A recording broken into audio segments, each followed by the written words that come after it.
Cinesmack contains spoilers of the spoiling type. If you don't want your spoilers spoiled, please turn back now. Otherwise, enjoy the show! Gentlemen, let's broaden our minds. Lawrence?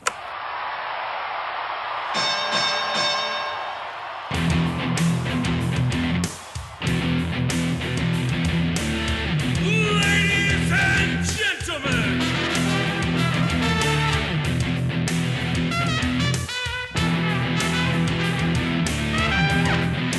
Welcome to the main event! This is Cinesmack!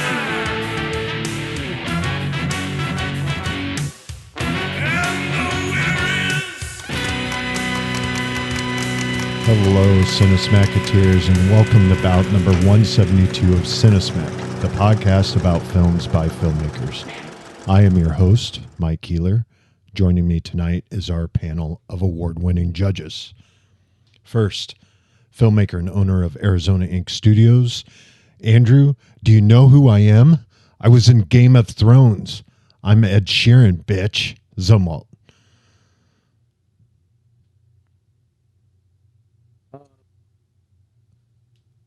Wow. You got nothing? Wait. Here it is. I know. I got one. Okay. All right. Wow. We really have amazing dads. It's surprising we're not both strippers, I believe is the quote. Fine. Second. Wow. Writer, actor, and director Kyle, you want to make an omelet? You got to kill some people. Fine. Hello, everybody. I know I don't ever have my camera on, so I thought I'd just give you a little visual. My head also looks like a penis from behind like The Rock, and I have a pedophile mustache like Chris Evans. So there you go. Third, filmmaker and owner of One Genome Short Productions, Gabriel, does the back of your head look like a giant penis, Rowald? No, obviously that's Kyle. He just admitted it. No, it's Gabe. I lied. Fourth, filmmaker and owner of Cheshire Moon Films, Tom, let's see if these moves fuck. Haggis. I'm really excited. One more show and I get my Shawshank jacket. All right. Let's poke the monkey. Find out what we are discussing this month. Ladies and gentlemen, dapper double-crossers and on-the-run operatives, welcome to the main event. Tonight, two international spy stories scour the globe, searching for Cinesmack superiority. Does Red Notice steal success? Or will the Gray Man run away with the win? In the first quarter, from 2021, written and directed by Russell Marshall Thurber, starring Gal Gadot, Ryan Reynolds, and Dwayne The Rock Johnson. Red Notice. In the second quarter, from 2022, written by Joe Russo, Christopher Marcus, and Stephen McFeely, directed by Joe and Anthony Russo, starring Anna De Armas, Chris Evans, and Ryan Gosling, the Gray Man.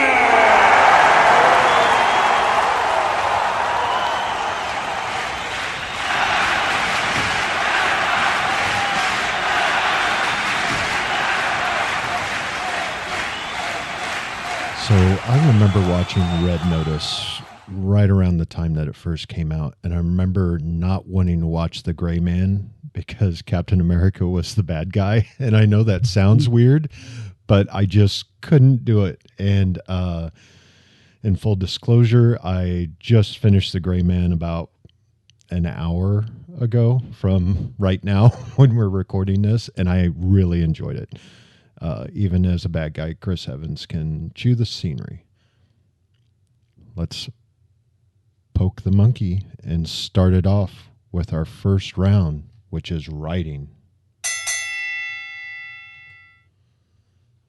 Well, I'm gonna caveat this by saying that I enjoyed both of these movies very much, and I'm not quite sure what to say about the writing. I feel like they were kind of cliche for spy thriller type movies.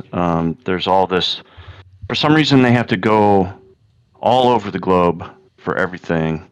They have to have like 1,000 locations. They're everywhere. And I thought they were entertaining. I think the basic plot in each was pretty simple, which is okay. But I didn't really find them all that compelling plot wise. But I did enjoy them. And I feel like too, like we can't give the writers too much credit for dialogue on either of these.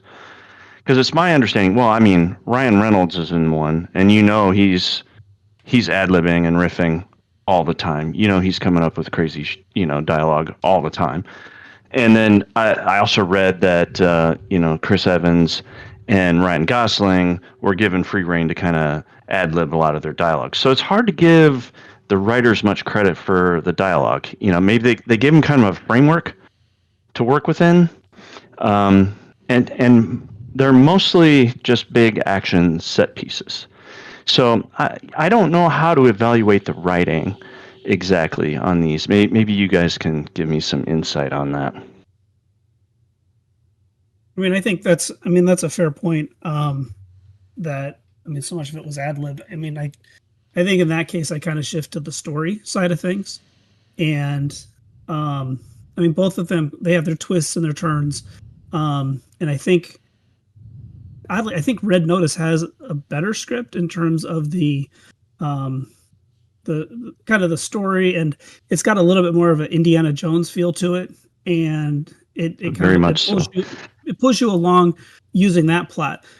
Gray Man has their own devices that they use to kind of keep you compelled to keep watching, but I really think Red Notice, the hopping from location to location and the twists and turns and the very simple, we talked about it with Harold and Kumar, the point A to point B type story, get the 3 eggs and get them to the wedding, and I think it's one of the things in this movie that helps just stay out of the way and let the movie happen. And that's why I kind of lean towards writing on Red Notice, just that the story is just a bit more interesting because, like you said, dialogue, how do you chalk that up? Yeah, and I felt like maybe they were a little bit derivative in some ways too. You mentioned Raiders of the Lost Ark or Indiana Jones, and I think we'll get into that a lot more later because there's more than just subtle references to Raiders of the Lost Ark in Red Notice. And I am totally okay with that. Oh, me too. I did not hate it. I'll tell you that. I was like, but it's very obvious, and they made references to all kinds of other movies, as well. But I felt like Gray Man 2 was a little bit like, how many times have we seen the plot where there's somebody on the inside who's corrupt and they're trying to get one of their own agents and take them out, how many times have we seen that? I feel like they're derivative. That to me is very kind of Jason Bourne, and I feel like that's what they were trying to do. They're trying to recreate these existing franchises in some way, and that a lot of them, it's not only just referential, but it's derivative. That's Jason Bourne. Yeah, exactly. Anyway, I think I'll stop. And to Gray Man's credit, I don't remember a movie where like the lead pursuer did not give a fuck about anything. That it was all out. They will take down anybody that gets in the way, and very publicly so. Like some of the ones you mentioned, it's very covert, like who's the bad guy, and but this the protagonist, antagonist, they know who the other one is and what they'll do. And I think that was kind of what I really liked about Gray Man is that right from the start, Lloyd would do anything. And that's another part of the reason that I really like Gray Man is how far is he really willing to go? And apparently he has no limits. So Yeah, I mean, calling these movies both derivative, I mean, it's hard to do anything new in these kind of genres anymore. They've been done to death. I feel like when you talk about it being a homage to Indiana Jones, the thing that strikes me is Indiana Jones has a lot of charm and wit to it, and I think Red Notice lacks almost all of that. Like, I think one of the knocks on Netflix properties is that they're basically paying people lots of money to go on vacation and joke around and have fun making a movie, right? Like that's the Adam Sandler criticism. Is that he and his friends go to Hawaii and Monaco and stuff, and they happen to shoot a movie while they're there.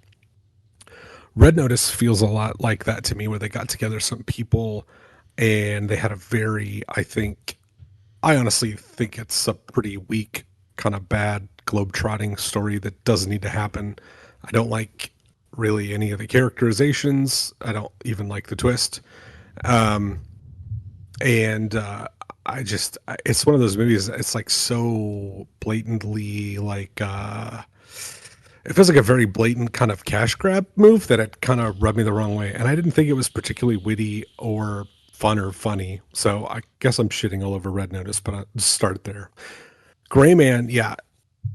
Jason Bourne with different actors, pretty much. Cat and mouse spy game with a psychopath on one end. It's kind of interesting. I did like the characters. They had a little bit more meat on the bones to them, even though a lot of it was shrouded in secrecy. I think the acting helped play into that. They felt more realistic, not like comic characters or cartoons or tropes. Like I felt like they were a little bit in Red Notice. And I like a good story with a morally gray protagonist that finds a line that he won't cross and then is pursued by people who have no problem crossing that line, and he has to kind of juggle that. And I think the set pieces they put together in the movie were great, wrote them into the script really well. And interesting to see Billy Bob Thornton in the movie. Did not expect that. Love his old-timey villain mustache, or a Southern general mustache. That was quite nice. Yeah, I liked Gray Man considerably more than I liked Red Notice. I really did not care for the story or the writing at all in Red Notice. I guess I'm going to be that guy. I disagree with all of that. I love both of these movies. I think they're funny. I laughed for the comedy, and both Ryan Gosling has some of his little quips. Ryan Reynolds, the Ryans, I guess, his obvious improvisation that we all know Ryan Reynolds obviously did on set. I'm sure there was some of it from The Rock and Gal, but Ryan Reynolds, that's what he's known for. Yeah, I mean, have I seen these stories before?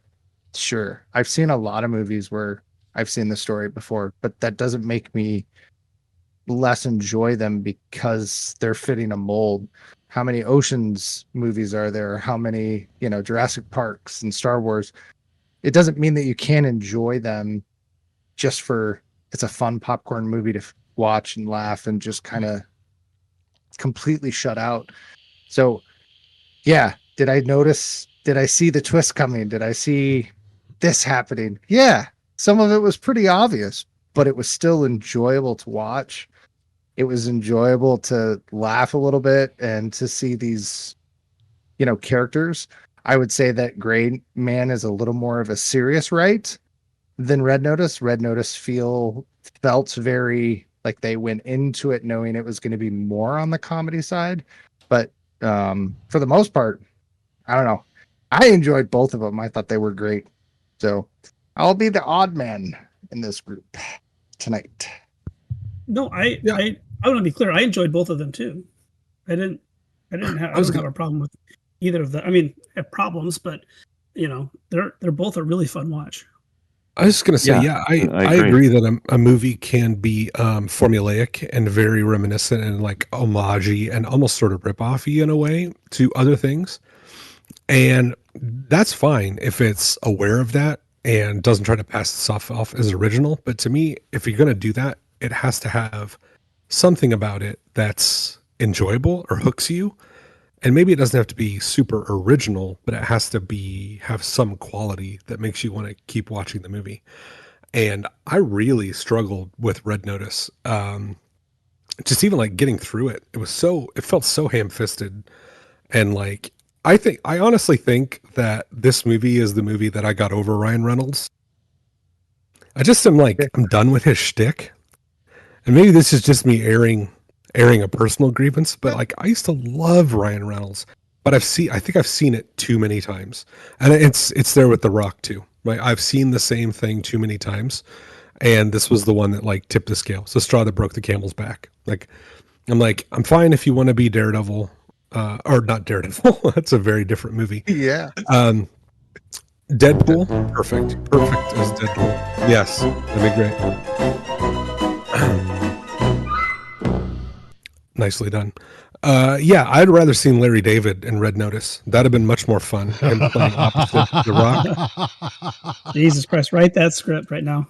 I'm honest to God, I'm over Ryan Reynolds. I'm over Ryan Reynolds and his scene chewing. I'm over The Rock and his same performance in every movie pretty much. And I think Gal Gadot is probably one of the worst actresses working. She's beautiful. She is a terrible actress. We can get to that in acting. But I don't, I still like Ryan Reynolds. Seeing some of the stuff he's done, like Welcome to Wrexham, and I don't know, he's very savvy. He knows what people want, and stayed away from because people told me it was like a soulless, stupid humor or whatever. And that is exactly what Red Notice was. So when I went from Red Notice to The Gray Man, I was like, oh my God, this is so much better. So I think I watched them in the right order to have dispelled that myth that had been told to me. So, but or whether it's not a myth. You're still on the Ryan Gosling train. You're not tired of his shtick. No, I love Ryan Gosling. For whatever reason, I'm not tired of his shtick because I feel like it's so much less in a movie. It's so much less in your face, and it feels so much less like manufactured and fake and like corporate. I don't know. Maybe that's just me. Okay. Also, I've seen Ryan Gosling play lots of different roles as lots of different characters.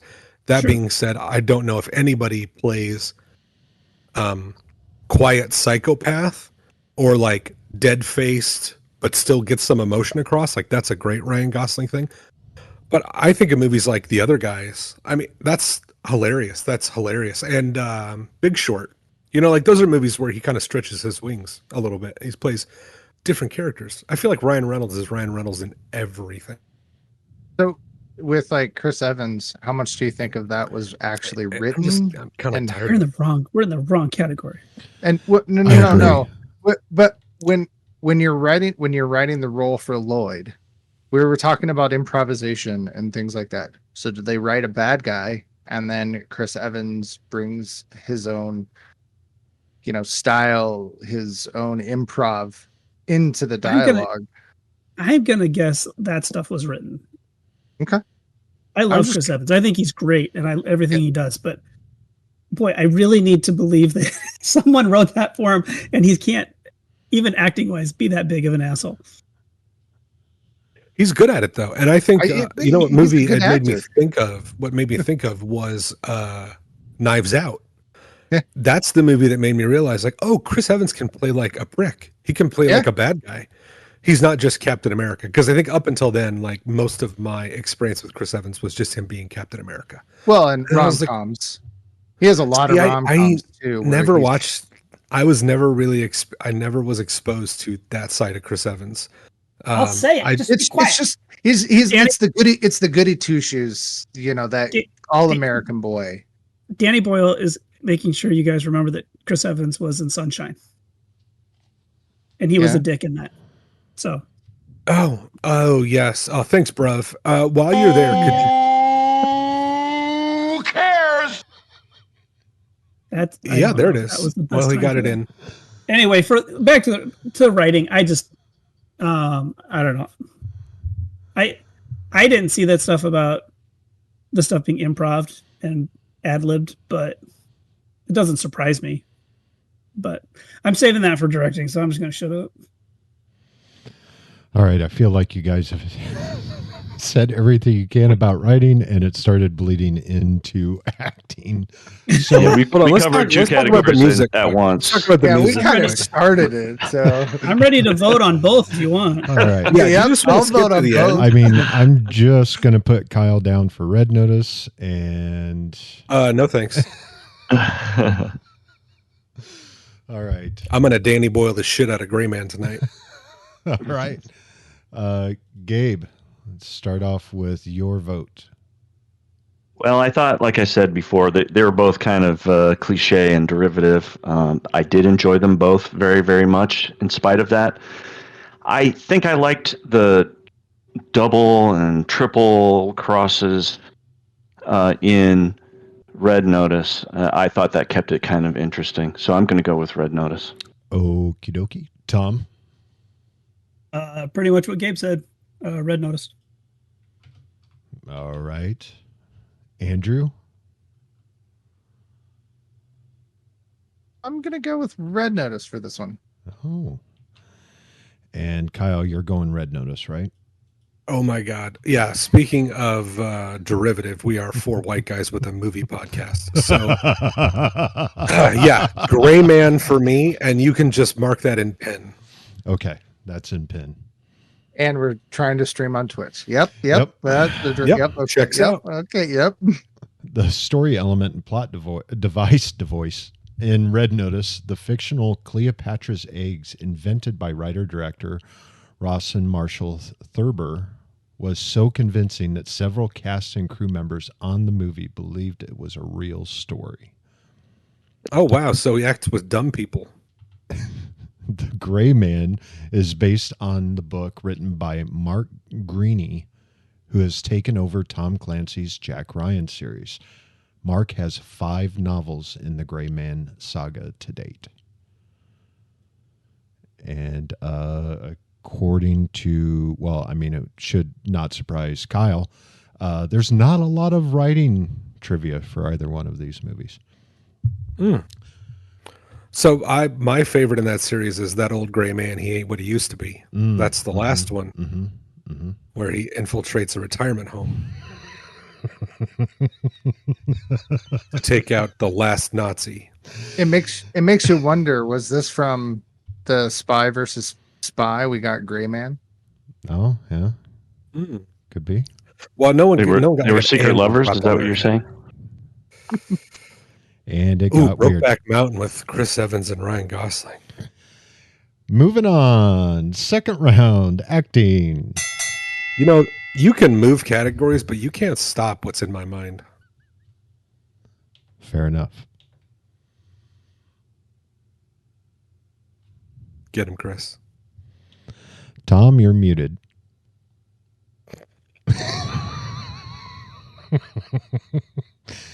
Are we really doing? I just muted because I didn't know we were actually doing the acting category. Yes, though, we for are real? doing the actual acting category. So As please many people have talk stated about so writing. far.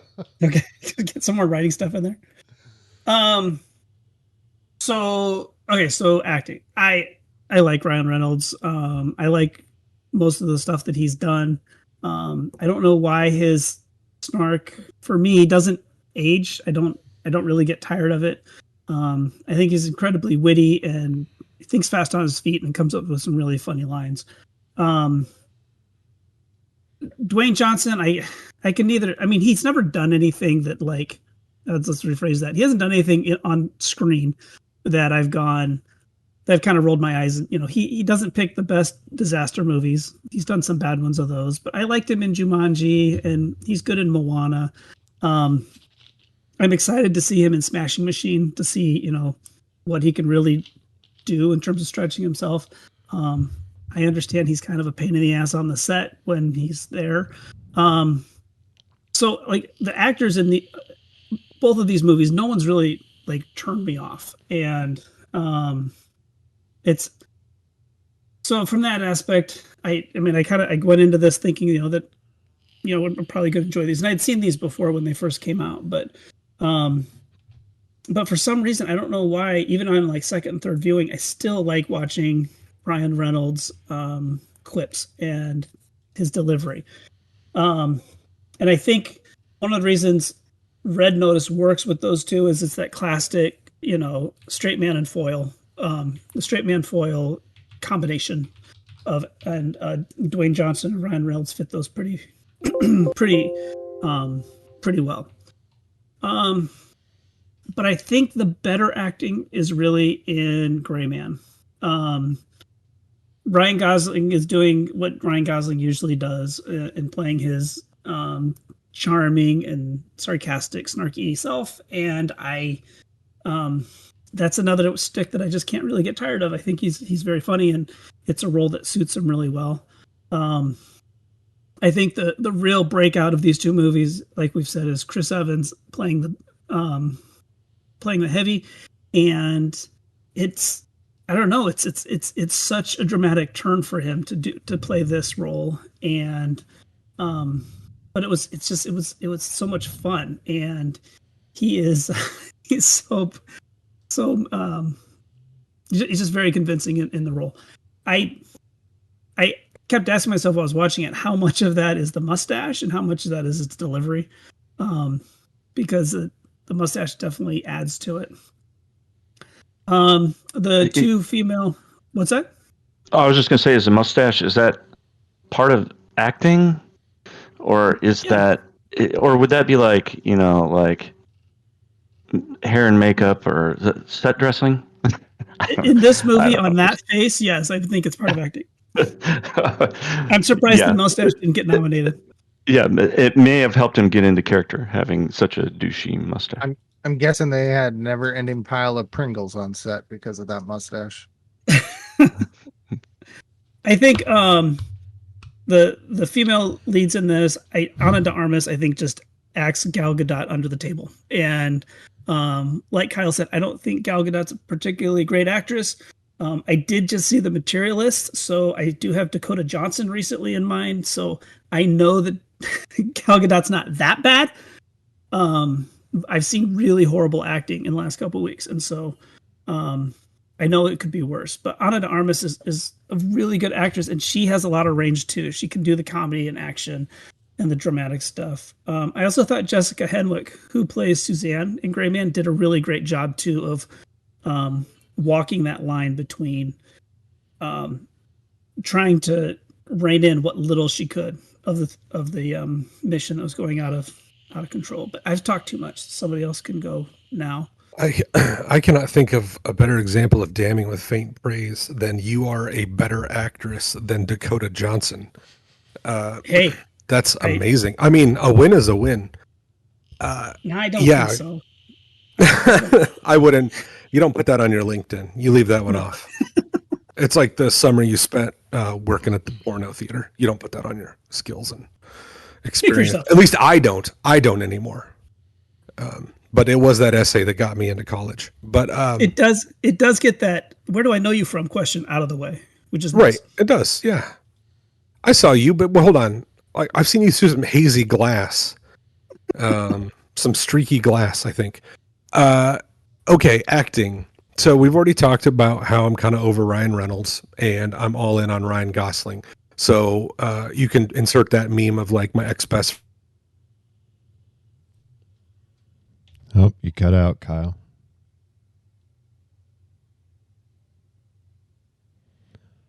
Hurry, someone fill the dead air. We've lost Kyle. Yeah. What? We lost you. You were gone. Yeah. Oh, can you hear me? Yeah. We now. Oh, okay. Well, where did you lose me? Right at the beginning. Yep. Oh, fantastic. You were saying something about getting over Ryan. Oh, Reynolds. yes. Right. So The meme. Ryan Reynolds, I've moved on from Ryan Reynolds as my best friend. Now Ryan Gosling is my best friend. we've seen The Rock do little bits of stretching and different things in his career, but he mostly plays the same type-ish character.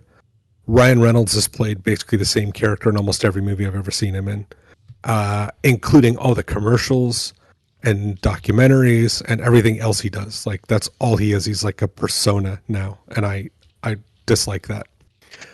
Gal Gadot is pretty much the same in every movie. She has zero range. She's a decent fighter. I don't know how much of her own choreography she does. I know she's supposedly pretty passionate about some of the physical stuff, and she knows quite a bit from some time she spent in the Israeli military. So I don't know how much of that is real, but apparently she's good at that, and I think that she's all right with that. I think there was a funny moment in this movie, though, and where they're standing next to each other dancing, and I'm like, hold on, this can't be right. I think The Rock is way taller than Gal Gadot, and they're the same height on film. Gal Gadot's 5'10", The Rock is 6'4". So someone is standing on an apple box, or they did something weird there while they're dancing. That just caught me. But in the Gray Man, getting huge, like, psychopath, really hot Jeffrey Dahmer vibes off of Chris Evans, that kind of crazy mustache, kind of like a hot psycho, like a Ted Bundy. I thought he was really good and was like kind of sinister. Like, always kind of did it with like a smile on his face, which I don't know if that's more unsettling or less. I liked Billy Bob Thornton, and I thought he brought a little grounded realism to it and a little bit of gravitas, although he didn't do too much in the movie. I got to give a shout out to the young girl in the movie, because she was in Once Upon a Time in Hollywood, and she's in one of my favorite shows, I Think You Should Always Leave. Or I think you should leave, not I always think you should leave. Oh my God, I'm on drugs. Anyways, Ana de Armas is, I think, an underrated actress. I think she's very good at the physical stuff.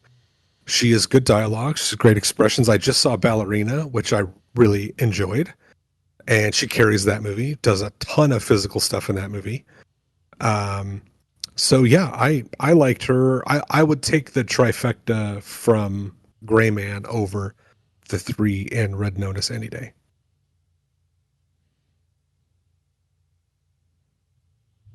Yeah, I guess I will say that I agree with Tom. You know, I mean, I enjoyed Red Notice and the acting and the goofiness that Ryan Reynolds always brings, and you know, The Rock plays his character. Gal Gadot is Gal. Like, she's, you know, nothing to write home about, but she's easy on the eyes, and she's, you know, nice in the movie. But then you go to Gray Man, and you have Ryan Gosling, who is a very strong actor, still does his shtick, which is, you know, different than Ryan Reynolds, but still has that dry sarcasm that's fun and enjoyable. Ana de Armas, oh man, she's fantastic, and I agree with your sentiment, Kyle, about Ballerina. She's fantastic in that. You can just, I would say she is a very underrated actress at this point, so I hope she gets more roles to see her be able to expand. So yeah, I just kind of, unfortunately, I agree with Tom. No, I mean, not unfortunately. Yeah, I enjoyed. I think the acting in both of these movies is above average. It's pretty good across the board, and I think it helps. I said that I felt like the writing was maybe kind of mediocre or derivative, that kind of thing. But I think it's the acting and the actors themselves that make these movies so much more enjoyable. So I thought everybody did a good job in it. I still like Ryan Reynolds, but I have to agree with Kyle. He really has a shtick. It's like he's Ryan Reynolds in everything. I don't hate it. I laughed a lot more. I think I laughed more at Red Notice, and mostly because of Ryan Reynolds and his snarky lines, than I did at Gray Man. I enjoyed Gray Man, but I didn't find it as funny. It was a little bit more on the serious side. I just think that I think the acting across both of these is pretty good overall. So it's gonna be a hard selection for me. I'm not quite sure where where to go with it yet. I think one of the smaller actors, definitely in Gray Man. So the guy that plays Ryan Gosling's dad in the Gray Man flashbacks is Shea Wiggum, who has like had a really good couple of years since this, because he was in Mission Impossible 7 and 8. Yeah, and he had big roles, and then a big role in F1. So I mean, he's having a pretty good summer for someone who tried to kill Ryan Gosling as a child. But who hasn't, right? Right. And I would also say, we talked a little bit about, Chris Evans, playing the rom-com all-American boy, playing Captain America, and then seeing him in these evil roles and these roles that make him out to be an asshole in a sense. And I mean, I would think that he's so used to playing the goody two shoes role that it's probably easier for him to play the asshole, the over the top, because he actually is probably acting. He's probably, pretending and getting to play this, think about all the times when you as a kid would pretend to be something you're not. You would normally go against your personality, and it was more fun because you got to be somebody else. And it feels like Chris Evans has these evil, in a sense, quote unquote, evil roles, and he enjoys them purely because he's actually getting to play. He's actually getting to not be just the awesome Chris Evans that everyone knows him as.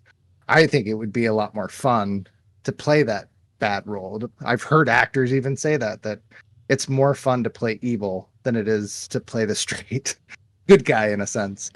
So, and it feels like he had fun. Yeah, he did. He seemed like he was having fun with it. Yeah. Yeah, and man, I want to know how long. If it wasn't real, I want to know, or if it was real, I want to know how long it took him to grow that bushy stash, because that thing is. Well, it looks like America's stash. It is America's stash. It's America's stash right there.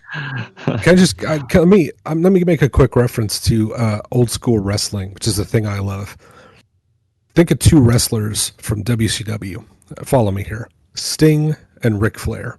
Sting was an amazing babyface, and that's a hard job to be that clean cut and white meat all the time. We lost you again, Kyle. Yeah, we lost. All of it with a shit-eating grin. And it didn't matter if he won or lose, he was still the nature boy at the end of the night. So, who do you think would be more fun to be? Did you lose me again? Yep. Yeah. Jesus fucking Christ. You came back and it was perfect. I just did an amazing WCW wrestling reference. And it's gone now. You're never getting it back. Oh my god.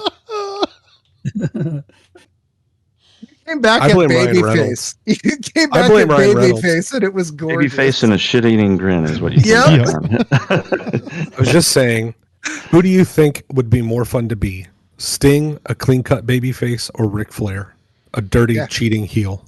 Yeah. Right? Oh, So it's the got to be heel. more fun. Yeah. Yeah. Got to be more fun to be that guy.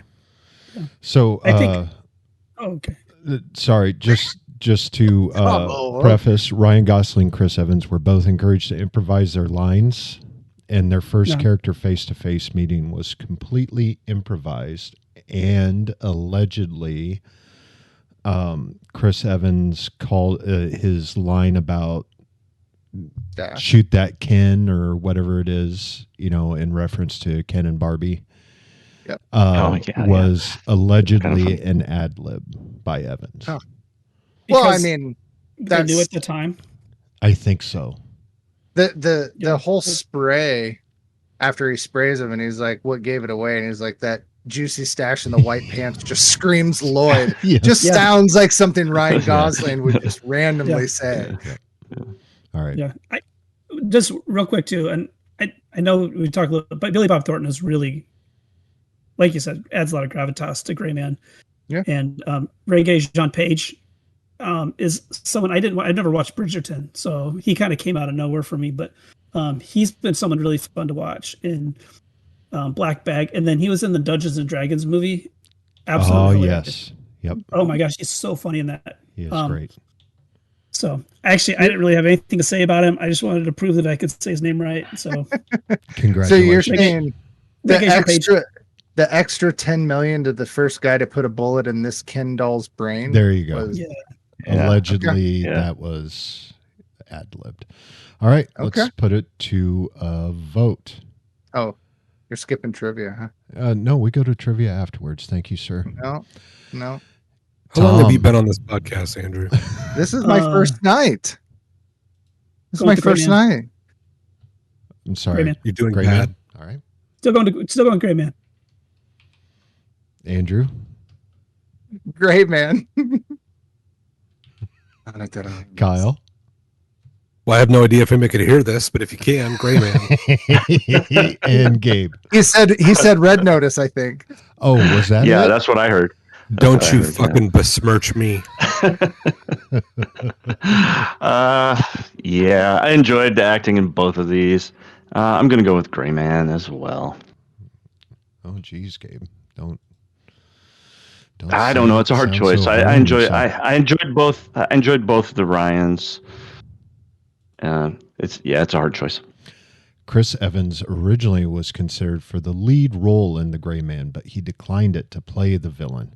On his first day of filming, he accidentally hit Ryan Gosling in the face with his prop gun. That's not the first time that's happened to Ryan Gosling. He got punched in the face by Harrison Ford in Blade Runner 2049 too. Yeah, dangerous. Allegedly, I'm saying this allegedly, The Wrap reported that Dwayne Johnson and Ryan Reynolds got into a huge fight after Johnson arrived to set 5 hours late, resulting in Johnson walking out. The two didn't speak to each other for years until eventually reconciling.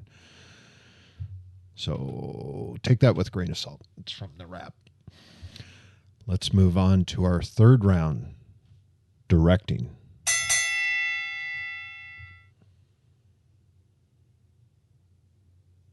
Okay. Yeah, I guess that's me. So yeah, we'll talk about Gray Man first because it's probably the easiest because it's the Russo brothers and they've done some of the most popular stuff out there, especially for Marvel. If you're a Marvel fan, with Captain America, the First Avenger, Avengers End War Entity, or Avengers Endgame. Just real quick, Andrew, they didn't do First Avenger. They did Captain America, Winter Soldier, and Civil War. Oh, that's right. It was the Winter Soldier and Civil War. That's right. You are correct. Joe Johnson did. First. That's Avenger. right. And then Arrested Development and Community. Yep. Arrested Development, Community, You, Me, and Dupree, Everything Everywhere All at Once, which is a fantastic, fun movie. Community. So they have done quite a bit of stuff together. And I would say that one of the big things that is always the big joke with Marvel movies is you can't see anything in the editing, and all the fight scenes are just black, dark, and crazy, and fast, and blah. And I would say that this movie, Gray Man, sticks out a little bit from that to where I think it's choreographed and maybe shot a little bit better, to where the fight scenes actually seem comprehensible and they're a little more fun. They're a lot more wide angles, so you can actually have context of where everything is. They're not in dark rooms with just a bunch of really quick 20 cuts to see one punch. I think they did a really good job of keeping the action flowing and less like what we've seen previously. I mean, it's adequately directed. There's a car chase, there are explosions, there's gunfights, there's hand-to-hand combat, all of the stuff that is very difficult to shoot. You have to have a lot of, great coordination and stunts, and everything kind of has to fit together in clockwork to be able to get all of it the way that you want. And I feel like they are really good at doing that. And this movie exemplifies their ability to do that. I mean, character-wise, I think they directed these people. We've talked about the improv. I don't want to go over that, multiple times, but Did they got allow the characters. improv on set? The Russo brothers? I think so. Tom shaking his Did- head. He's holding his hand. Did we? I don't think we've discussed that. Did we want to talk about the character acting a little bit and how there was some improv? Because I think I heard that on both of these. So, anyways, yeah. Let's go back. Let's go to Red Notice, which I found out just recently. Rawson Marshall Thurber. He has directed a lot of movies that I really, really enjoy. A lot of really funny comedies. We're the Millers. He directed Dodgeball. These movies are some of my I love Dodgeball. I've seen Dodgeball a bunch and laugh every time. I really, really enjoy. Excuse me. We're the Millers. There were parts in We're the Millers when I sat in the theater that I couldn't stop laughing. It's just so well done as a comedy. I would say that Red Notice it's again well shot. There are a lot of intricacies that are going on with the story that they're trying to get that secret agent bank heist kind of thing going on. The action scenes they have some fight scenes, but there's nothing that's like, wow, that was choreographed like really amazing. The one thing that I thought was the most interesting was they had to get a car chase scene, which was in the mine at the very end. And it seemed that that seemed very over the top. So it would be very fascinating to see how he pulled together that entire scene to get all of, the cars. And obviously a lot of it was probably not real. At least I don't think it was, because there was a lot of stuff that I'm like, eh. But them choreographing the fighting in between the cars, swooping in and out of the mine and everything else. I thought that was it was pretty incredible. They did a nice job with that. It was a fun scene. And then they went off in the waterfall and I was like, eh. And then they ended up on the beach that looked like a set somewhere in Hollywood in a corner of a office that they just threw some water in a baby pool and threw up some fake trees because it was bad. So yeah, that's my 5 cents. I think so. One of the things that both these movies utilize drones, and Yep, and they both do it to a pretty good effect. What struck me out watching them both this time is that Red Nose's drone work really is kind of hey, flashy, look what we can do, look what we can do, and Gray Man's really kind of reserves theirs for stuff that helps kind of drive the plot forward. They're not just pretty set piece drone work, but it's actually, we want to get this shot. The drone's the best thing to do, to use to get it. And I think that's one reason why I think the direction of Gray Man's surpasses it. I will say, I think the scaffold fight in Red Notice is an absolute blast. It's up there, I think, with the scaffolding scene in Shang-Chi. But the fight choreography in both of the movies are really great. I think the hand-to-hand stuff in Red Notice is probably a little superior to the stuff in Gray Man. But in terms of like the big, huge, action-y, smash buildings and fuck shit up, Gray Man trumps. And they're from the scene once Ryan got. I mean, actually, probably when Alfred Woodard's house gets blown up.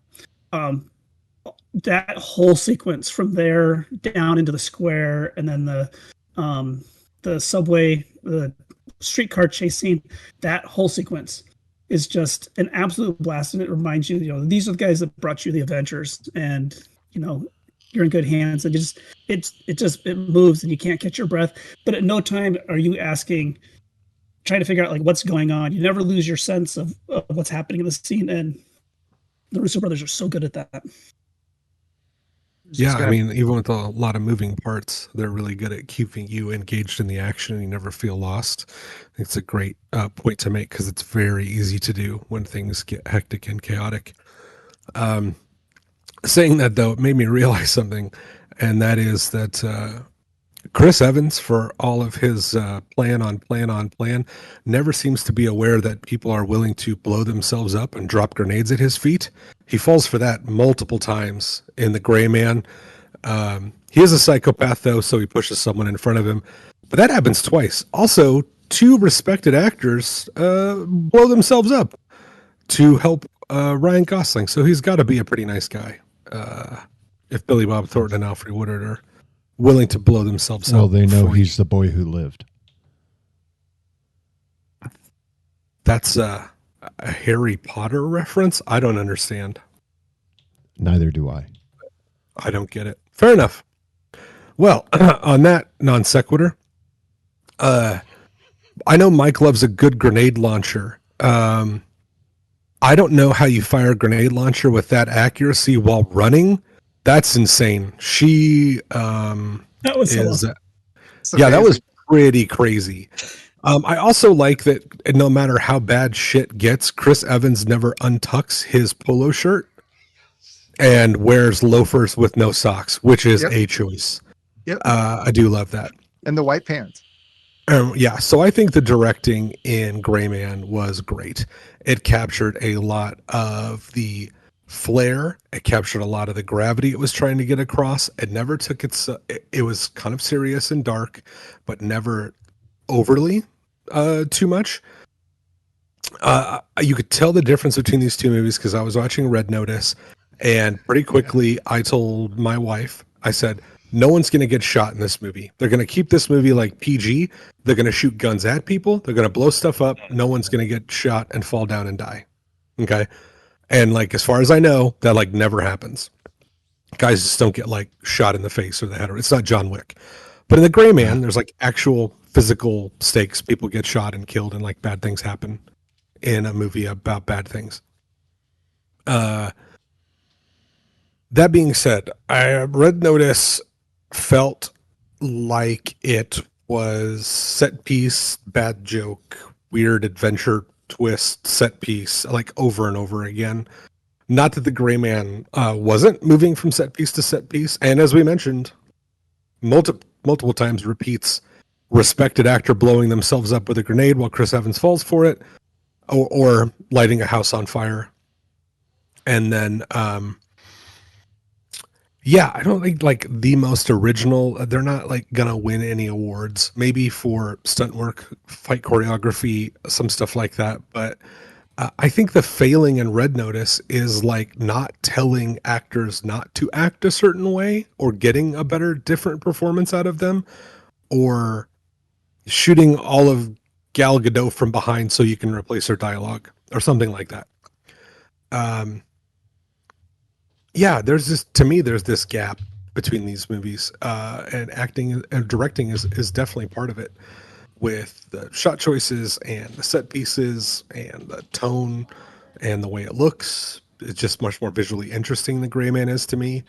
Red Notice is very bright and colorful at times, but mostly red or bleak white. But you know, I think they're both adequately directed, but I really like Gray Man more. Yeah, both of these movies are well directed. I mean, there's beautiful cinematography in all of them. I felt like the pacing was good on them. I can't think of any moments where I was like, okay, let's move, let's keep going here. I think they were both really well done, and they're both directed by experienced directors who have done similar types of things before.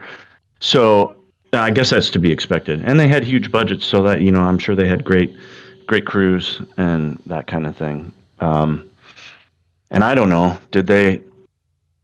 were they able to keep their actors in line and in check, you know, with Dwayne and, you know, Ryan Reynolds? So that might be kind of hard to keep them in check. I don't know. It seems like they did. I think they got good performances out of their actors. I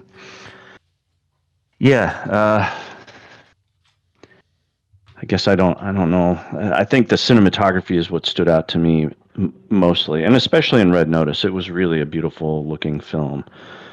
And Tom mentioned the drone shots, and you know, I'm starting to think that some of that stuff is a little bit overused. I mean, we almost kind of expect it in these movies, but it worked well for Red Notice for what it was. You know, and again, it was this whole globe-trotting world spanning kind of thing where, okay, every new country that they're in, we get a drone shot of the scenery, and that kind of thing. And look how beautiful this is.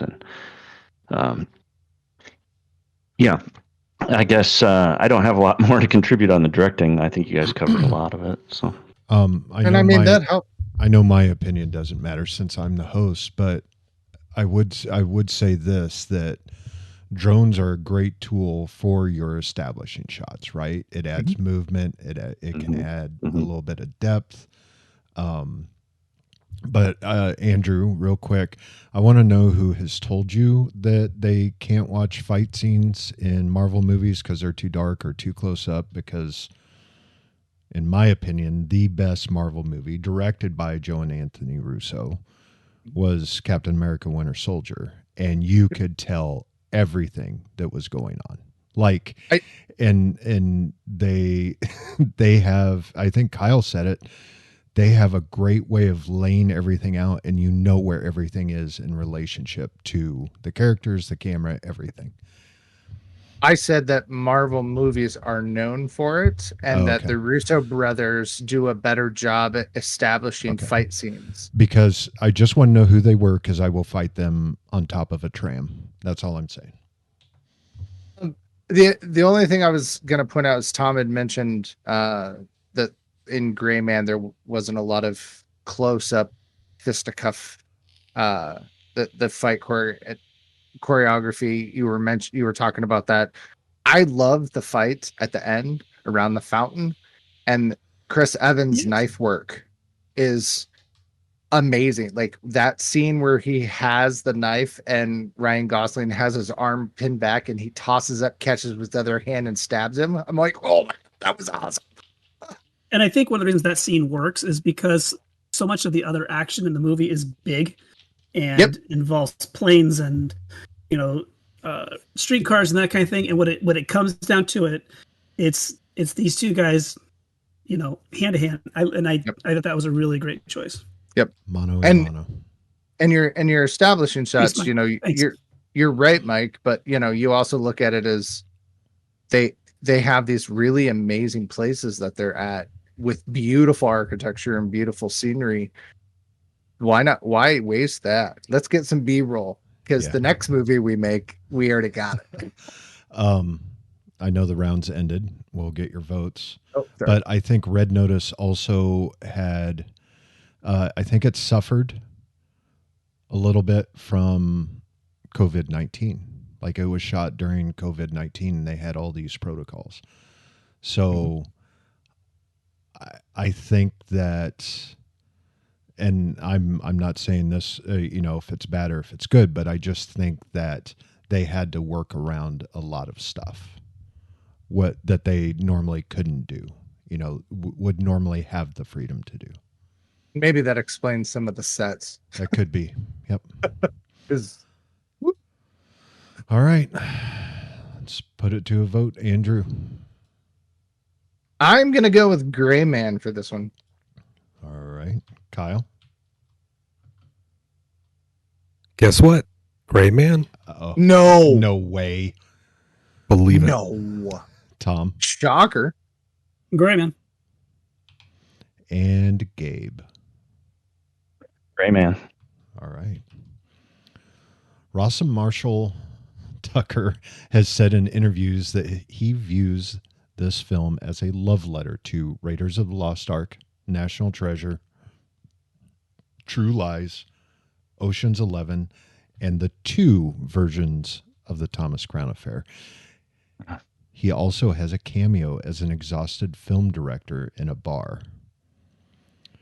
Joe Russo has a cameo as one of the CIA executives at the end of the movie. I believe he's the one with all the lines when he's berating them at the end of the film. Let's move on to our 4th final round overall.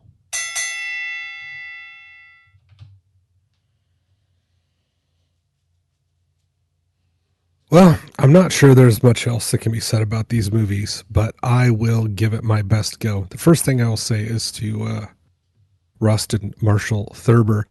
if you're gonna write a love letter to a film, don't make a shitty film to do it. Oh my God. I'm just saying. Hey, I'm responding to his letter. Care Gotcha, of Indiana gotcha. Jones. All right. Yeah, don't bother. Yeah, I obviously I've made my feelings known. I don't think it's a secret now that I thoroughly enjoyed one of these movies and abhorrently trudged my way through the other. Soulless, life-sucking cash grab, starring a plastic man, an ex-wrestler, and a fairly tall woman, but not 6'4". I really did not enjoy Red Notice. I didn't enjoy the music. I didn't enjoy the directing. I didn't enjoy the acting. I didn't enjoy the writing. It was pretty in places. It did have some okay jokes. The set pieces were all right. I like that. It's an interesting twist to have The Rock be the kind of bumbling set upon good guy, which obviously is an act in the end. It's kind of weird to keep that going when he's about to die or be left behind by a helicopter or stuff. You're still trying to trick the audience by having him act that way. Like, oh, gee shucks, I'm going to let this guy get away in a helicopter. Kind of weird. There is such a thing as one twist too many. And this movie suffers from a lot of them. And also, there's a setup to a sequel, like a very ham-fisted setup to a sequel at the end of Red Notice. And all I can say is that I pray to all gods alive or dead, real or non-existent, that it never happens. So please put that in your back pocket and then set your pants on fire. There are 5 books in the Gray Man novel. I'd watch another 4 Ryan Gosling movies with this. Let's do a prequel so that Chris Evans' mustache can get bigger and whiter. Let's just make it bigger and whiter, make the pants whiter and the shoes smaller every movie as we work backwards through time. Maybe by the end of those, I'll be tired of Ryan Gosling, but he is such a handsome fellow. And I loved the set pieces in it, and but it was a bit repetitive. It is very derivative. I believe that movie is more of a love letter to things like The Bourne Identity or, spy cat and mouse games, CIA, Black Ops, that kind of stuff. I'd be flattered to receive that letter and not immediately turn it into my local police office like I would if Red Notice sent me a letter. But I didn't notice the music in either of these. Rewatchability for me, I know we talk about as a big thing. I'd rewatch The Gray Man again right now. You'd have to Clockwork Orange me to get me to watch Red Notice again. And that's at the end where his eyes are open, not beat me to death with a porcelain penis. Just so you don't get the 2 scenes messed up. How about both at the same time? You know what? Whatever floats your boat. Got it. It's 2025. I'm trying to be more open. So I'm down to party. So there, I vomited up my thoughts. I'll let you guys spew yours as well. What do you think? Well, Kyle, I'm surprised that you hated Red Notice so much.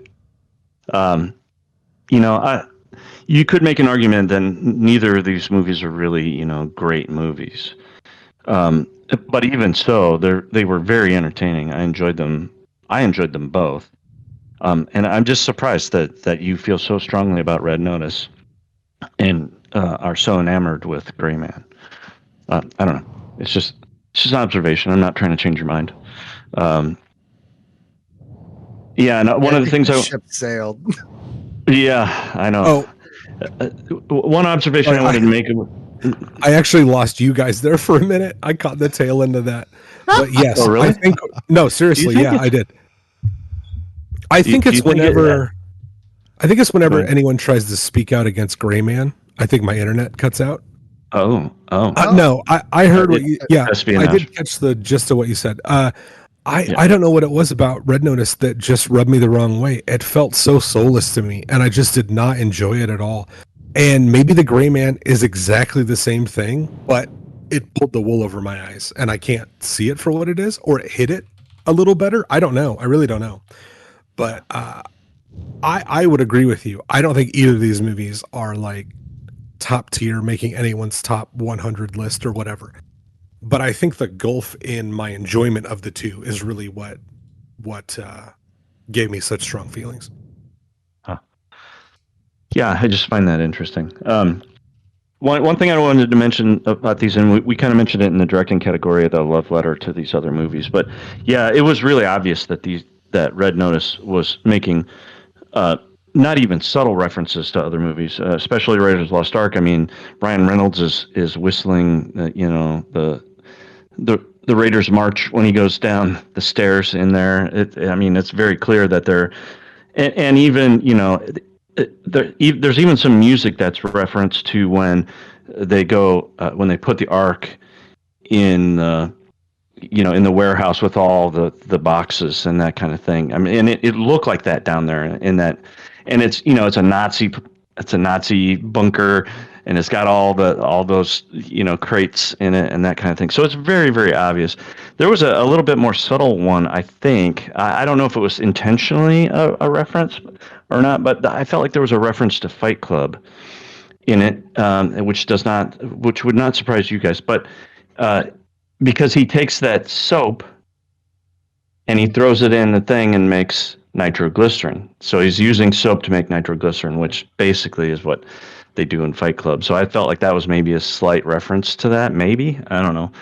And then, of course, at the end, when they're at the Louvre, and that was like Da Vinci Code or something like that at the end. I think Kyle's right. It did seem like a kind of a in-your-face, ham-fisted, nod to an upcoming sequel.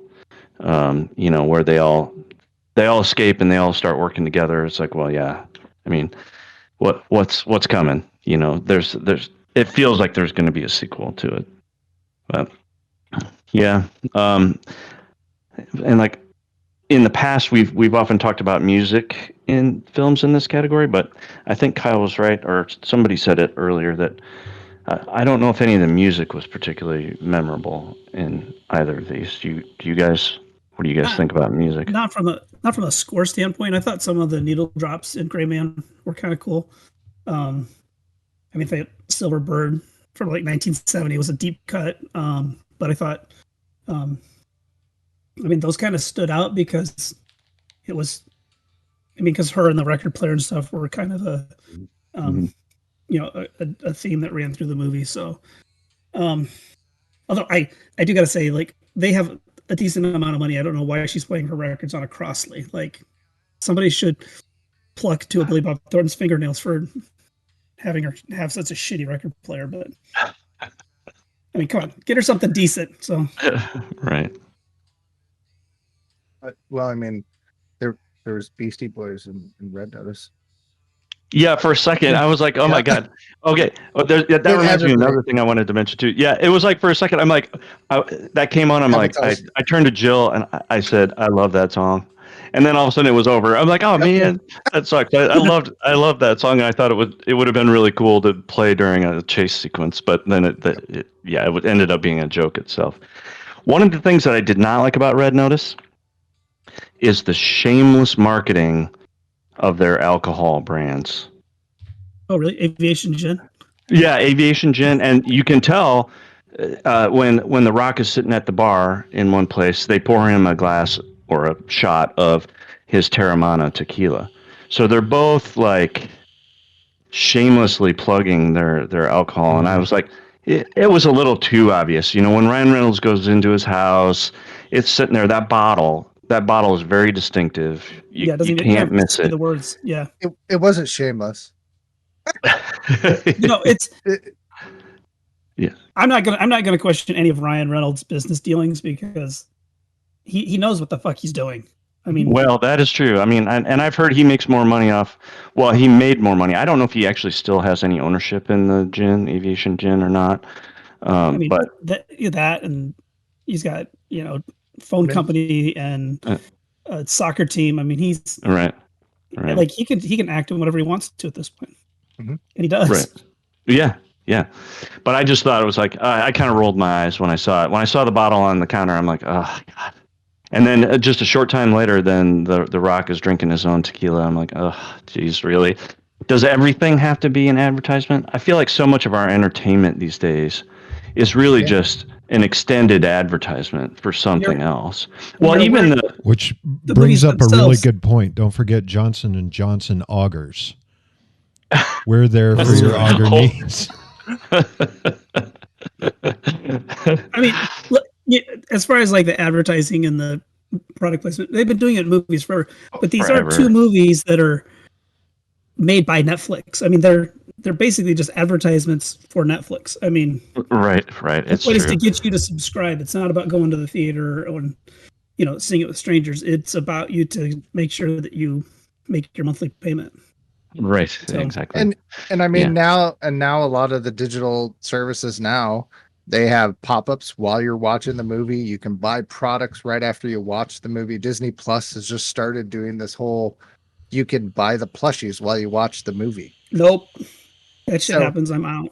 Well, like that kind of stuff is there. Like it's, you're watching YouTube TV and on the sidebar, it's like, hey, send this ad to your phone so you can remember later. Like, they're already doing it. The hellscape that was like Modern Life in Minority Report. Yeah. People walking around and just like personalized ads popping up. Yep. Like, it's absolutely insane. Yeah. My wife and I have a discussion about something and it like pops up in Reddit. Oh yeah. Later. Yeah. I thought about messing around with that and like going into a room without our phones and Jill and I talking about, okay, let's talk about something that we're not actually interested in. Let's and see how, but around our phones, and see how long it takes before ads start popping up about that thing. Let's pick something kind of noticeable. 3 hours. My wife was like, what was it? It was Liquid IV, like the sports drink. I never even heard of it. And she's like, somebody recommended that. They said it was good. Next thing I know, my Reddit feed is full of ads for Liquid IV. It was really, it's crazy. I've seen it with Spotify. We were playing a game together and someone was talking about Prince and they were listening to Spotify and they're like, all of a sudden I got Prince songs coming up on my Spotify. I have got so many ads for augers on my Facebook feed, you fucking assholes. There you go. That's what we need to talk about. We'll give you the long auger. And he holds a goal for me and my brother. The one last thing I wanted to point out was there is one other movie that I really enjoyed Chris Evans in where he plays the bad guy, and that's Scott Pilgrim versus the World. Hell yeah. Yeah, good movie. Very underrated. He has that, I love that movie, kind of prickish moments there as well. Oh yeah, he plays. Where he can clone himself. What was he was in a band or something? He's an actor. No. He's a top actor. Yeah. But I love that movie. I guess called a grind, bro. It's called a grind, bro. My big thing is like I don't mind homages, especially if they know they're doing it, and like it's pretty obvious they were. I've done homages in some of my films that I've written where I do throwbacks to silly stuff. I mean, how most of my credits in all of my stuff, I have the stereotypical Airplane like credits. That's my homage to Airplane, and they're goofy, and I do it every time. So I don't know. I guess I'm okay with people doing it because that's probably the stuff that they grew inspiration from or that they really enjoyed and they wanted to throw it in there. And sometimes it comes off as super cheesy and sometimes it works really well. And I guess that's for the audience to decide what they felt. Obviously, Kyle, yep, I know where you're at. But I'm really glad you mentioned homages because I got two things I wanted to talk about during this one that I haven't got to yet. First of all, can you guys hear me? Just making sure. I don't want to go on a rant if no one can hear me. Yeah. Because then I'm so far, basically it usually comes out in the middle of your rant. All right. Yeah. If they make a sequel to Red Notice, I'm canceling my Netflix subscription. I'm not funding this shit. Second, no, 1A. Okay, 1A. This is an addendum. Aviation gin tastes like shit. Don't put fucking black licorice in your gin. It's disgusting. Point like 2. black licorice.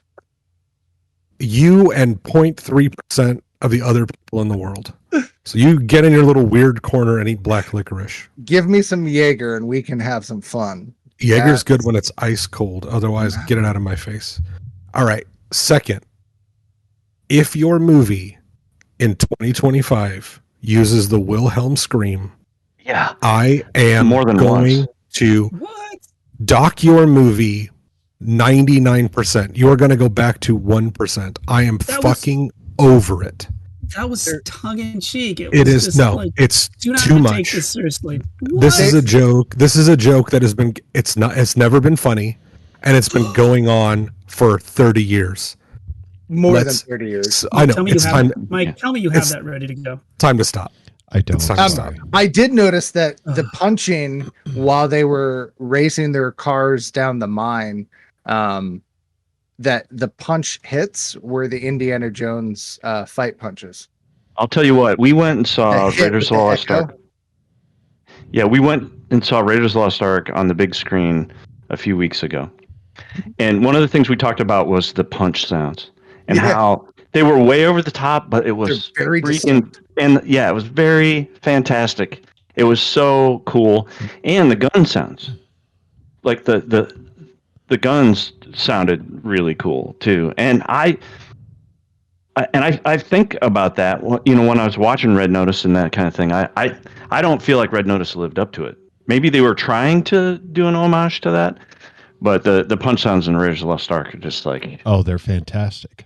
fantastic. They're I great. don't know what it is. Yeah, And, it's just, and I will go and yeah. say the best gun firing and bullets hitting sound effect is True Lies. Oh, sure. yeah, I don't recall that specifically, but We'll that go could watch be. True Lies once we get done with Okay. this. Right, and get back Indiana to it. Jones is they're very distinct, I would say. They are. Mhm. Go It's for still it. a great movie. Tom? It's still great action sequences in that movie. The truck scene in Raiders, I don't know. It still rivals any of these new ones. I mean, these new ones are crazy over the top, but that truck scene is so fantastic. Golly, we sound like old men. Mm-hmm. Jesus. We They are old don't men. make them like they used They don't to. make We movies are like old they used to. Do I need to remind Gee. you all that we went and you before we got started, we all went and used the restroom. I did not. This is true. This is true. I did not. I did not. 3 out of the 5 of us. All right. Yeah, but Let's- movies peaked with Sons of Katie Elder. You know, it's just Tora, Tora, been Tora. downhill That from was there. it. That was it. Let's when men were men and women wore skirts. let's put it to a vote. Kyle. Don't even ask me. It's the Gray Man. Tom. Gray Man. Did that go through? No, it No. did not. I'm waiting. What? Really? Yeah. Yep. How's it not going? I can hear. Okay. Weird. Gabe Great man. and Andrew.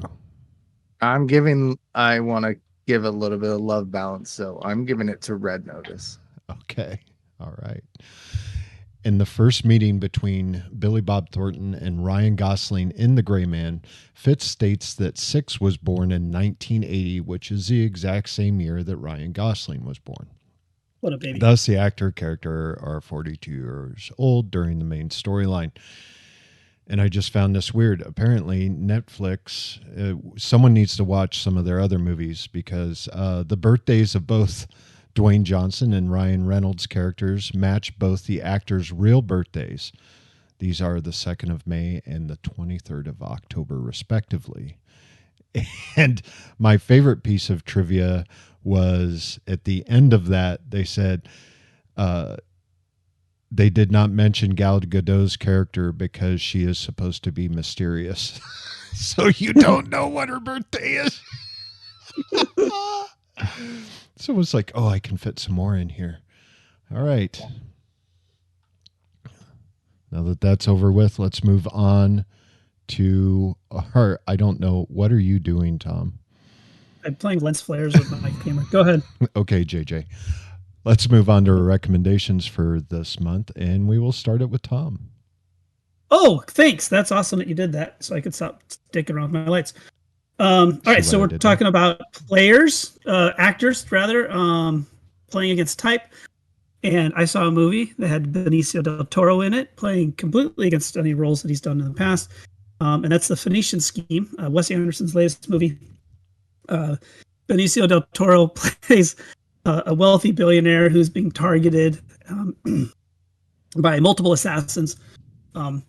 It's quirky and whimsical, like Wes Anderson usually is, but the real star is Benicio, and he is so funny in this movie. And like I said, it goes against the type he's always played. So much so that I walked out and I kind of was, kicking rocks down the sidewalk. I was like, he should get a Best Actor nomination. He won't, because it's comedy and the Academy hates comedy. So, but if you want to see Benicio del Toro do something completely different, check out The Phoenician Scheme, playing now at theaters near you. I want to watch it. 100%. Me too. It's so good. It's so funny. I want it in my eye hole so bad. Oh my. All right. Thanks, Tom. Gabe. Well, I'm glad I get to go next, and that Tom didn't take mine. This movie has been mentioned a couple of times already on the podcast, and it is if it's in the vein of the two movies that we watched for the show today, and I'm going to recommend Ballerina, which is a movie in the John Wick universe with Ana de Armas in it, and it's like these movies. I don't know that it's a great movie, but it is so entertaining, and it's so beautiful, and it's so violent. And Ana de Armas is fantastic in it. She's, and we also, we get a little glimpse of Keanu Reeves as John Wick again, which I think some people, if you're a fan of the John Wick movies, you're happy to see him again, and they kind of pulled him back in to the universe, and there's some crazy sequences in it, like just ridiculous fight scenes in it, and but they're so well done, and it's like I said, it's really beautifully shot. And if you're into that kind of thing, I would definitely recommend it. It was a really fun ride. All right. I've been meaning to watch that as well. Thank you, Gabe. Andrew. Well, golly, I am going to actually, I'm glad no one took mine either, but I'm going to actually recommend a movie that connects both movies connects Gray Man actors back in together, and that is with Ana de Armas and Chris Evans in the movie Ghosted. And it's basically it's the same kind of, secret assassin, international spy kind of thing. And Chris Evans plays just a random nobody character and ends up falling in love with Ana de Armas, who is this secret super assassin spy, and she can't obviously tell him what she does, and they get into all these crazy things, and he ends up getting kidnapped because he gets mistaken for somebody who is not him, and everyone thinks he is this terrible crime torture assassin guy, and it's not him. And it's a lot of fun. It's similar to like a Gray Man and Red Notice. It's just kind of a roller coaster of fun. Very cliche, has some humor, cute rom-com on top of action. So, Ghosted. All right. Thanks, Andrew. And it also has Ryan Reynolds in it. It does also have Ryan Reynolds. Yeah, it's a big connection, right? Yeah, it's like they're all crossbreeding in these movies nowadays. Whoa, No, Kyle. Hey, Why do you have to segue from crossbreeding to me? It just reminded me. it's easy. Oh, thanks. Okay. Yeah, I feel pressure now to recommend an action movie, but I'm gonna recommend a movie. It has nothing to do with either of these two films. other than awkward clothing choices, and that is the Tim Robinson, Paul Rudd comedy Friendship.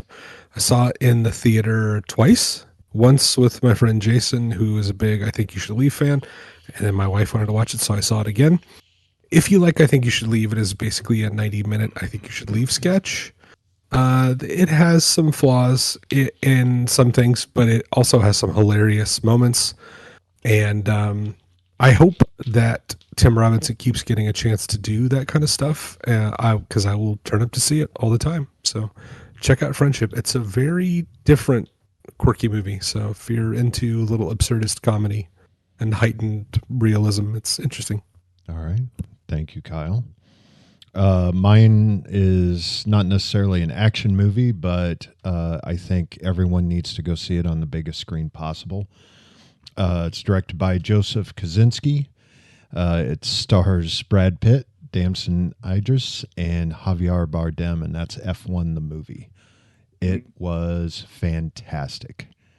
And all I have to say is give more movies to Joseph Kosinski, because I really, every movie he's done, I've really enjoyed, and I like them a lot. And I mean, I guess you could say the same with Brad Pitt.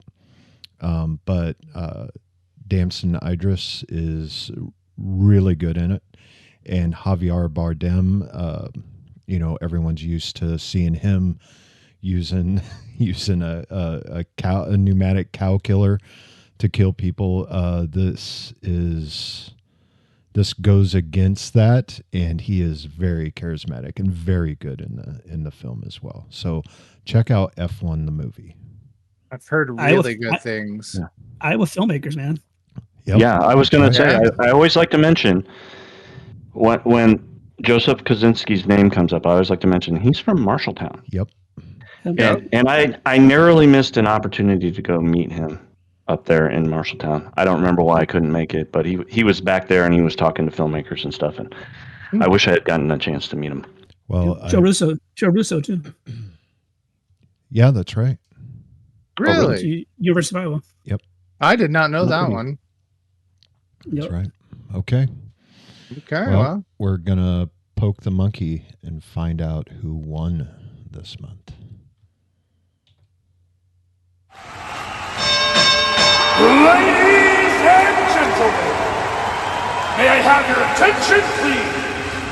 Your winner by decision is the Grand.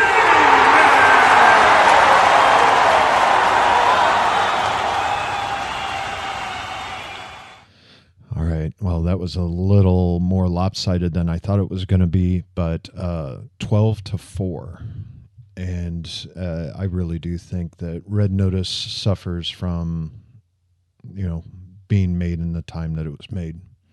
And it also suffers from The Rock and Ryan Reynolds fatigue. As per Yeah, I think you were right when you said awful. You accidentally said awful there. I think you're right. Well, just my 2 cents. I enjoyed both of these movies, but at the end of both of them, I wanted to see a sequel to The Gray Man. Like, I didn't think that about Red Notice, but I wanted to see more of The Gray Man. It's funny. I think it's funny that Gray Man didn't necessarily put that out there. You know what I mean? It wasn't obvious that there could be a sequel to Gray Man, Right. necessarily.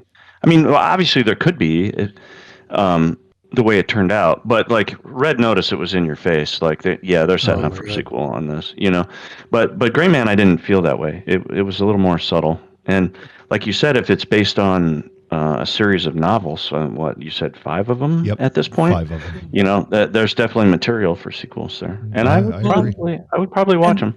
It begs Russo's and Gosling said they want to do it, but they're just like drowning in Star Wars and commitments to other stuff, and which is funny because Rock and the Red Team or Red Notice, they want to do a sequel too, but Reynolds and Rock had to patch things up after their big fight. So, well, and it We might begs get, we might, begs the question with Gray Man with additional movies. Would it be the Russo brothers together, or would they? Well, don't they have a deal with Netflix?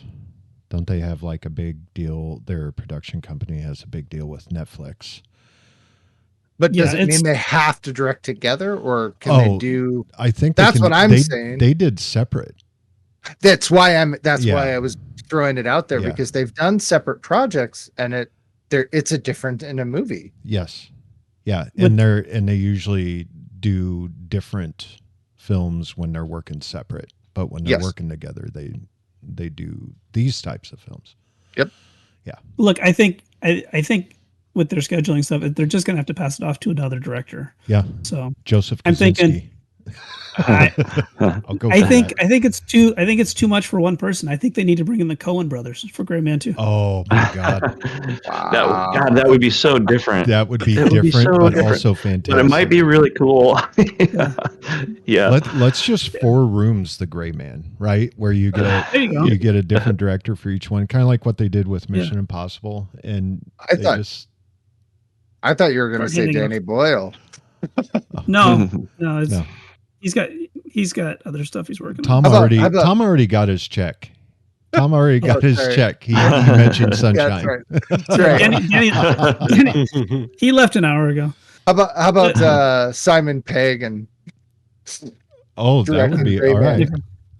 With Edgar Wright. Yeah, Edgar Wright directed. Oh man, Edgar Wright. Simon Pegg writing with was it his Jack? I can't think of his first name. Anyways, and then with Edgar Wright directing, that could be interesting. That'd be all right. Yeah, I think Red Notice 2 needs Wes Anderson.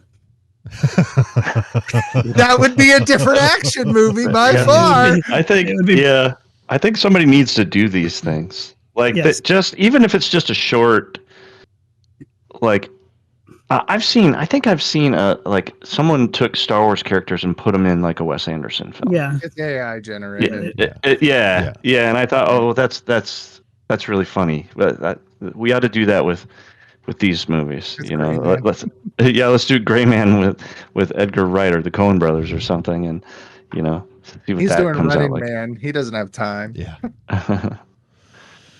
All right. Well, please leave us a review on whatever podcasting service you use. It helps us reach new listeners. If you like us, tell your friends. If you hate us, tell your enemies. You can contact us at cinesmack@gmail.com. Follow us on Twitter and Facebook, or search Cinesmack. And if you want to listen to an unedited version of the show, you can catch us live on Twitch whenever we record an episode. We also now have a YouTube channel where you can watch the recorded Twitch videos with all the great graphics that Andrew has put together for us. In August, this is a bad write-up, but bear with me. In August, it's double the cop movies with quadruple the attitude as Bad Boys takes on Tango and Cash. For Andrew, Kyle, Gabe, Tom, and myself, thanks for listening, and go catch a flick. 1, 2, 3, 4, 5. Yeah, we're clear. What? I like the counting. That was clever. I was quieter than the Wilhelm scream. How did that go through? We didn't hear the Wilhelm scream. How is that possible? We didn't hear it at all. Not once. I was waiting. No, I was waiting for it. We didn't hear it. I did it like 6 times. Oh yeah, I was totally waiting for it too.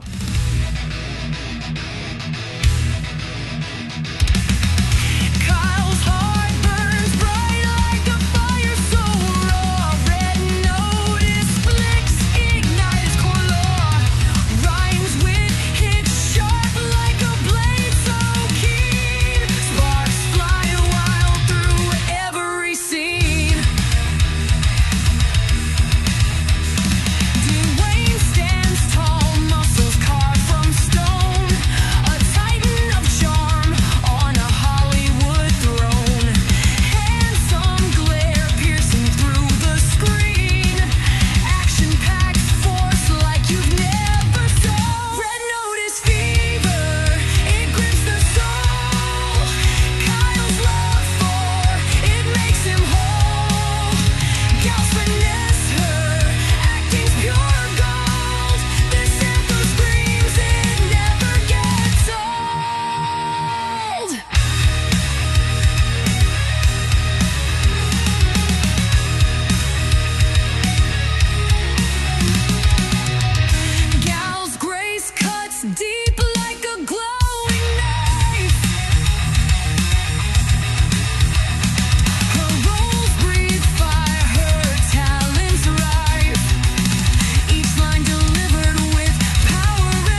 This has been a test of the Southsider Studios podcast system.